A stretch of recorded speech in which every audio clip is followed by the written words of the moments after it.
Attention, ce que vous allez entendre pourrait bien remettre en question l'idée que la chaîne d'approvisionnement mondiale est sécurisée.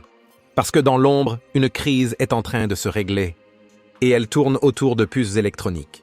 Oui, ces minuscules composants que vous ne voyez jamais. Bienvenue sur Journal de l'innovation. Ici, nous parlons d'actualité géopolitique et technologique, celle qui redessine le monde. Abonnez-vous et commençons. Aujourd'hui, on plonge dans l'affaire Nexperia, un fabricant de semi-conducteurs. Une crise qui a secoué l'industrie automobile mondiale, mais surtout révélé une vérité nouvelle. La technologie est désormais un outil de pouvoir international. Entre la Chine, les États-Unis et l'Europe, le terrain n'est plus seulement diplomatique, il est industriel. Et ce que vous pensiez être juste un composant est devenu un marqueur stratégique. En 2 semaines à peine, des usines d'assemblage ont menacé de ralentir, des gouvernements se sont querellés, et le monde a découvert à quel point nos chaînes d'approvisionnement globales peuvent être fragiles. Aujourd'hui, on décortique ce qui s'est passé, pourquoi Pékin a accordé des exemptions, ce que cela change pour l'automobile et ce que cela révèle sur la nouvelle géopolitique technologique mondiale. Fin septembre, les autorités néerlandaises frappent fort. Elles prennent des mesures autour de Nexperia, une société basée aux Pays-Bas, mais contrôlée par le groupe chinois Wingtech. En réponse, la Chine limite les exportations de puces finies provenant des usines chinoises de Nexperia. Résultat immédiat. Les chaînes d'approvisionnement automobile se tendent dans le monde entier. Début novembre, Pékin assouplit sa position. Elle annonce qu'elle examinera des exemptions. Et depuis, des expéditions ciblées ont commencé à reprendre. Le gouvernement néerlandais a indiqué qu'il pourrait suspendre son ordre ministériel spécial sur Nexperia si les exportations reprennent. Un geste d'ouverture, synonyme de désescalade politique. Des fournisseurs européens, notamment Aumovio, ont déclaré avoir reçu des licences d'exportation rapide et commencé à expédier des composants. Cela a permis de dégager une partie du retard qui menaçait certaines lignes de montage. Mais attention, Nexperia a averti qu'elle ne peut pas garantir la qualité des puces assemblées en Chine depuis le 13 octobre. Un détail technique? Pas du tout. C'est un problème critique pour les acheteurs qui exigent traçabilité et conformité. Opérationnellement, c'est un soulagement ciblé, pas une normalisation. Les expéditions se feront par phase, avec des autorisations administratives et des contrôles douaniers. Les commandes urgentes seront traitées plus vite, mais les délais, et donc les coûts, resteront élevés pendant plusieurs semaines. Les entreprises doivent traiter tout stock comme temporaire, jusqu'à traçabilité complète. Plusieurs équipementiers allemands et japonais ont confirmé les livraisons initiales et qualifié la reprise de encourageante. Mais tous avertissent. La chaîne reste vulnérable tant que les discussions politiques ne sont pas bouclées.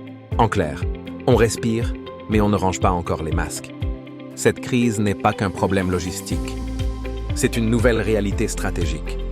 Les technologies de base, semi-conducteurs, terres rares, packaging, sont devenues des leviers diplomatiques. La décision de la Chine d'accorder des exemptions, après un échange au sommet avec Washington, montre que la technologie est désormais une monnaie de négociation mondiale. Pour l'Europe, la leçon est double.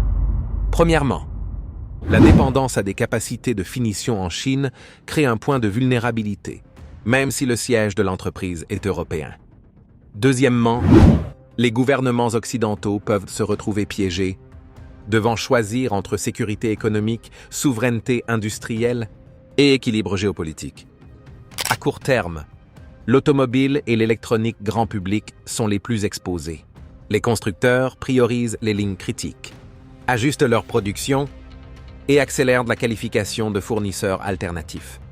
Résultat, des coûts de substitution plus élevés et une pression sur les marges. À moyen terme, les États et entreprises vont accélérer. Relocalisation partielle, diversification des sources, investissement massif dans la résilience. Autrement dit, plus d'argent, plus de politique industrielle, plus de contrôle. Un point souvent sous-estimé, la qualité et la traçabilité. Quand Nexperia déclare ne pas pouvoir garantir l'authenticité des lots après le 13 octobre, cela pose une question clé. Peut-on encore faire confiance à chaque composant? Pour l'automobile, sécurité, airbag, ABS. La traçabilité est vitale. Les acheteurs exigent désormais des preuves de conformité et un étiquetage serré pour tout lot réintroduit. Ce n'est pas la première crise des semi-conducteurs, mais celle-ci est différente. Elle n'est plus technologique, elle est politique. Propriété, gouvernance d'entreprise, contrôle d'accès, tout devient stratégique, comme les embargos sur les terres rares ou les restrictions sur les outils de lithographie. La tech est devenue un levier de puissance. Les puces sont désormais des pions sur l'échiquier diplomatique. L'industrie apprend qu'une chaîne trop optimisée, sans filet local, peut coûter très cher. Les prochaines années verront des chaînes plus redondantes et donc plus coûteuses. Pour les dirigeants d'entreprise, priorisez les lignes critiques. Qualifiez et documentez vos chaînes. Exigez une traçabilité pièce par pièce. Pour les responsables politiques, investissez dans les capacités de test. Développez le packaging hors de zones uniques. Coopérez pour éviter une tech purement coercitive. Que se passe-t-il dans les 6 prochains mois? Partagez votre avis dans les commentaires. Si tout se déroule normalement, on aura une reprise partielle et une tension atténuée.